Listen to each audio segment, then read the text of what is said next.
ఓం నారాయణ ఆది నారాయణ. ఓం నారాయణ ఆది నారాయణ ఛానల్ను ఆదరిస్తున్న గురు బంధువులకు స్వాగతం, సుస్వాగతం.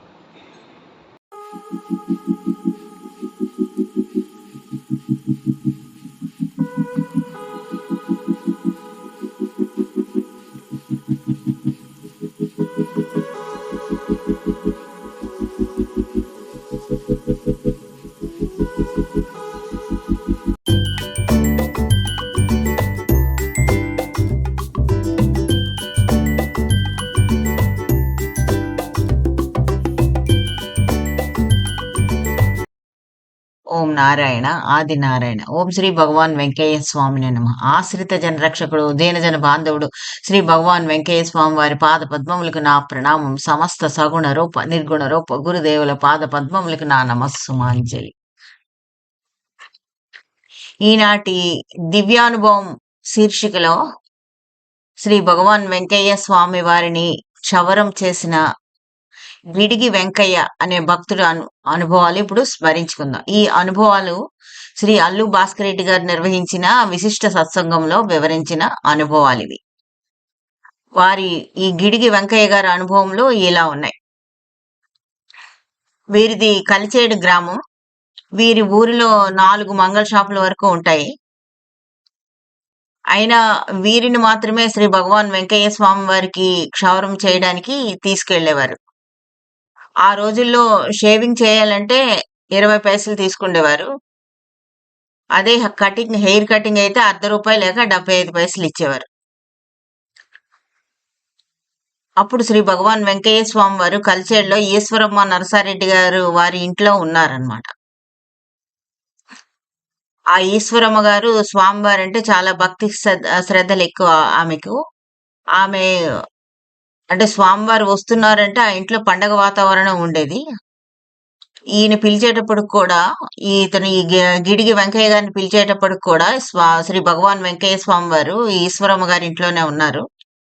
అప్పుడు ఈశ్వరమ్మ గారు ఎంతో భక్తి శ్రద్ధలతో ఇల్లంతా శుభ్రం చేసి స్వామివారికి ఆసనంగా ఒక వరిగడ్డి పరిచి దానిపై ఒక తెల్లటి గుడ్డ కప్పి కూర్చోబెట్టేవారు. అలా గడ్డి మీద తెల్లటి గుడ్డ కప్పి కూర్చోబెట్టిన తర్వాత వీరు వెళ్ళి క్షవరం చేశారు ఈ గిడిగి వెంకయ్య గారు. ఇప్పుడు వీరికి ₹2 ఇచ్చారు. అంటే మామూలుగా ₹1 గాని 75 పైసలు గాని ఇస్తారు, కానీ స్వామివారు ₹2 ఇచ్చారు. అలా శ్రీ భగవాన్ వెంకయ్య స్వామి వారిని తాకి కటింగ్ చేసి డబ్బులు తీసుకొని వచ్చారు మొట్టమొదటిసారిగా. అంతవరకు వీరి షాప్ లో రోజుకి సంపాదన వీరికి ₹5 లేక ₹6-7 ఉండేది. వీరి మంగళ షాప్ లో సంపాదన. ఆ రోజు నుంచి వీరి వ్యాపారం బాగా పెరిగింది. స్వామివారికి క్షవరం చేసిన తర్వాత నుంచి వీరికి ₹15 నుంచి ₹20 వరకు వ్యాపారం జరిగేది వారి షాప్. ఆ తర్వాత శ్రీ భగవాన్ వెంకయ్య స్వామి వారు కళ్యాణరామ్ మైకాగణి దగ్గరకు వెళ్ళారు. 2 నెలల తర్వాత, అంటే కలిచేడు నుంచి తర్వాత కళ్యాణరామ్ మైకాగణి దగ్గరికి వెళ్ళిపోయారు. మళ్ళీ 2 నెలల తర్వాత వీరికి మళ్ళీ కటింగ్ చేసే అవకాశం, స్వామివారికి కటింగ్ చేసే అవకాశం కలిగింది. వీరు అప్పుడు కళ్యాణరామ్ మైకాగణి దగ్గరకు వెళ్ళారు. అక్కడ శ్రీ భగవాన్ వెంకయ్య స్వామి వారు నేరేడు చెట్టు కింద కూర్చొని ఉన్నారు. వీరు అక్కడే కటింగ్ చేసి స్వామివారికి కటింగ్ చేసి వచ్చారు. అప్పుడు కూడా వీరికి స్వామివారు ₹2 ఇచ్చారు.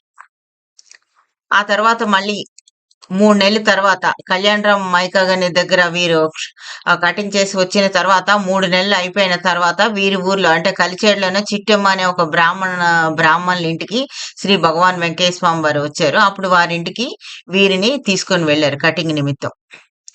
ఆ రోజు శ్రీ స్వామివారి దగ్గర నుంచి ఈ వెంకయ్య గారు డబ్బులు తీసుకోకుండా వచ్చేసారు. కటింగ్ చేశారు అని డబ్బులు తీసుకోకుండా వచ్చేసారు స్వామివారి దగ్గర నుంచి. ఆ రోజు సాయంత్రం ఈ నాగయ్య గారు వెళ్ళి వీరిని పిలిచారు. బరిగెల నాగయ్య గారు వెళ్ళి వీరిని ఈ వెంకయ్య గారిని పిలిచారు. గిడిగి వెంకయ్య గారు, నువ్వు వచ్చి స్వామి నిన్ను పిలుస్తున్నాడయ్యా, మంగళాయనికి రుణం ఉంచుకోకూడదని అరుస్తున్నారు, నువ్వు వచ్చి డబ్బులు తీసుకో అని అతనికి చెప్పారు ఈ గిడిగి వెంకయ్యకు. వీరు చెప్పిన విషయం ఏంటంటే స్వామివారు ఎప్పుడు కోట్లు మడుగులు పడగలు అని అంటూ ఉండేవారు అని చెప్పారు.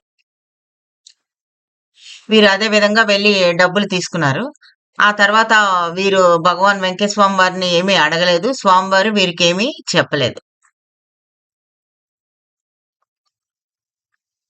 వీరి ఊర్లోనే అంటే వీరు వివరించిన ఇంకొక లీల, వీరి ఊర్లో అబ్దుల్ రవూఫ్ సాహెబ్ అనే ఒక వ్యక్తి ఉండేవారు. వాళ్ళ అబ్బాయి చాలా కాలం కనబడకుండా వెళ్ళిపోయాడు. ఇప్పుడు వీరితో మా అబ్దుల్ రౌఫ్ సాహెబ్‌తో పాటు కొంతమంది అంటే రాజయ్య అనే భక్తుడు, కండి రమణయ్య, వాకాటి చిన్నయ్య కొంతమంది కలిసి స్వామివారు అప్పుడు సిద్ధలయ్య కొండ మీద ఉన్నారని వారికి తెలిసింది. దానితో ఈ అబ్బాయి ఎక్కడ ఉన్నాడో చెప్పడానికని రవూఫ్ సాహెబ్‌తో కలిపి ఈ రాజయ్య, ఎద్దిలిపూడి రాజయ్య, కండి రమణయ్య, వాకాటి చిన్నయ్య మొదలైన వారంతా కలిపి స్వామివారు సిద్ధలయ్య కొండ మీద ఉన్నప్పుడు అక్కడికి వెళ్లారు. అక్కడ స్వామివారిని అడిగారు. స్వామి ఈ అబ్బాయి ఎక్కడ ఉన్నాడో చెప్పండి అని అడిగారు. అప్పుడు స్వామి ఇలా అన్నారు, అయ్యా ఆయన 2-3 రోజుల్లో ఒక మనిషి ద్వారా వచ్చేస్తాడు. ఇబ్బంది ఏమీ లేదు. మీరు బాధపడాల్సిన పని ఏమీ లేదు అని చెప్పారు. తర్వాత ఇంకా స్వామివారు ఇలా చెప్పారు. ఆయన సామాన్యుడు కాదయ్యా అని శ్రీ భగవాన్ వెంకయ్య స్వామివారు చెప్పారు. పైపైన తిరుగుతాడు అని స్వామివారు చెప్పారు. ఈ మా శ్రీ భగవాన్ వెంకయ్య స్వామి వారి మాటలు విన్న తర్వాత ఈ అబ్దుల్ రాహూఫ్ గారికి నమ్మకం కలగలేదు. ఆ నమ్మకం కలగక ఈ రమణయ్య గారితో అన్నారు, ఎద్దులపూడి రమణయ్యతో, ఏంటి స్వామి ఇలా చెప్తున్నారు అని అన్నారు. పైపైన కొండల గుట్ట పైన ఉంటాడని అంటున్నారు, ఏంటి ఇది నాకేం అర్థం అవట్లేదు, స్వామి ఇలా చెప్తారు అని అంటే, స్వామి అలాగే చెప్తారు, మంచే జరుగుతుంది, ఏం కంగారు పడొద్దు అని అతను ఆ ఎద్దులపూడి రాజయ్య అతను చెప్పాడనమాట. తర్వాత అదే విధంగా అతను 3 రోజుల తర్వాత ఆ ఊర్లో ఉన్న ప్రైవేట్ బస్ ఓనర్ ఒకాయన రత్నం గారని వీరి అబ్బాయిని చూసి తీసుకొచ్చి కలిచేడులో వదిలిపెట్టాడు. నెల్లూరులో ఉంటాడు అతను ప్రైవేట్ బస్ ఓనరు. కానీ వీరి అబ్బాయిని చూసి తీసుకొచ్చి కలిచేడులో వదిలిపెట్టారు. ఆ తర్వాత అతను హైదరాబాద్‌లో కాంట్రాక్ట్స్ చేసి ఎప్పుడు బాగా డబ్బులు సంపాదించి ఎప్పుడు ఫ్లైట్‌లో తిరుగుతూ ఉంటాడు. స్వామివారు చెప్పింది అదే. పైపైన తిరుగుతూ ఉంటాడు అని చెప్పింది. ఈయన విమానాల్లో తిరుగుతూ ఉంటాడు గదా! అందుకని పైపైన తిరుగుతూ ఉంటాడని శ్రీ భగవాన్ వెంకయ్య స్వామి వారు చెప్పారు వీరికి.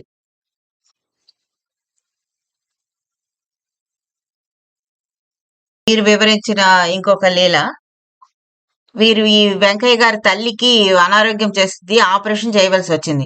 ఆపరేషన్ చేసే ముందు ఆవిడకి షుగర్ టెస్ట్ చేయాలి కదా! డాక్టర్ షుగర్ టెస్ట్ చేయకుండా ఆవిడకి ఆపరేషన్ చేశారు. దాంతో ఆమెకు ఆపరేషన్ చేసిన గాయం ఎంతకీ తగ్గలేదు.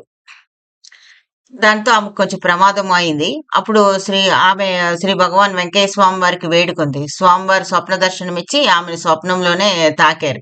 అంతటితో ఆమెకు ఆరోగ్యం కుదుట పడింది. ఈ విధంగా వీరు వారి దివ్యానుభవాలు చెప్పి ఈ సత్సంగాన్ని ముగించారు. ఓం నారాయణ. ఆది నారాయణ. ఓం నారాయణ ఆది నారాయణ. ఓం నారాయణ ఆది నారాయణ. ఓం నారాయణ ఆది నారాయణ. ఓం నారాయణ ఆది నారాయణ. ఓం నారాయణ ఆది నారాయణ.